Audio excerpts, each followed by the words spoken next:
Role શું કહેશો, શું રજૂઆત કરવામાં આવી? આજે કોંગ્રેસની ટીમ દ્વારા રાજકોટ શહેર પોલીસ કમિશનરને રાજકોટની અંદર નાના વેપારીઓ રાત્રિના 12 વાગ્યા પછી ધંધાઓ ચાલુ રાખે કે નહીં તે બાબતે સ્પષ્ટતા કરવા કમિશનર સાહેબને અમને રજૂઆત કરી છે. રાજ્ય સરકારે નાના વેપારીઓ દિવસ રાત મહેનત કરી અને પોતાનું ગુજરાન સારી રીતના ચલાવી શકે માટે 24 કલાક ધંધો કરવા માટેની છૂટ આપવામાં આવેલ છે.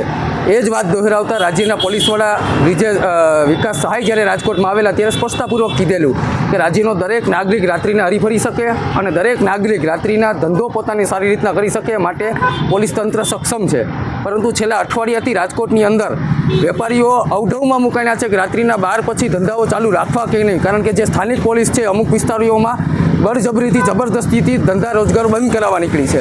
સામાન્ય નાગરિકોને ચા પાણી કે નાસ્તો કરવા જઈએ તેમના વાહનમાંથી હવા કાઢી નાખે, ખોટો લાઠીચાર્જ કરે, વેપારીઓના ધંધા રોજગારની ચીજ વસ્તુઓમાં તોડફોડ કરવાની અમારી સમક્ષ રજૂઆત આવી છે.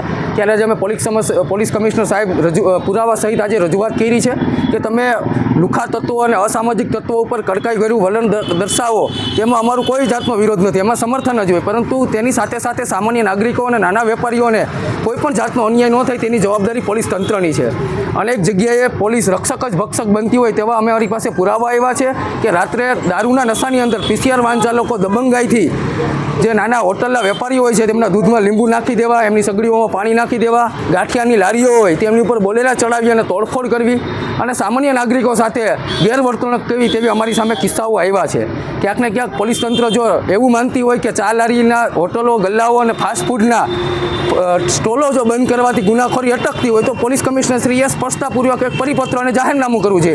કોઈપણ પરિપત્ર અને સ્પષ્ટતાપૂર્વક જાહેરનામા વગર પોલીસ પોતાની રીતના મનસ્વીતા દાખી અને નાના વેપારીઓ સાથે ગોળ અને ખોળની નીતિ અપનાવતી હોય. રાજકોટ શહેરની અંદર અનેક પોલીસ કર્મીઓની હોટલોમાં ભાગીદારી છે, અનેક પોતાની ખાનગી માલિકીની છે, તો ત્યાં કેમ 24 કલાક ચાલુ રહે? ત્યાં તો અનેક અસામાજિક તત્વોનો અડ્ડો છે. તેમ છતાંય માત્ર ને માત્ર નાના વેપારીઓને આવી રીતના હેરાનગત કરતા હોય એ સમસ્યાને લઈને જ આજે અમે સાહેબની રજૂઆત કરવાના છે કે જે પણ નિયમ કરો એ તમામ રાજકોટના તમામ વેપારીઓ માટે સરખો કરો અને જે પણ નિર્ણય લ્યો એ રાજકોટ શહેરીજનો અને રાજકોટના વેપારીઓને વિશ્વાસમાં લઈને પરિપત્ર દ્વારા ઓફિશિયલ જે પણ કરો એ માટેની આજે રજૂઆત કરી છે.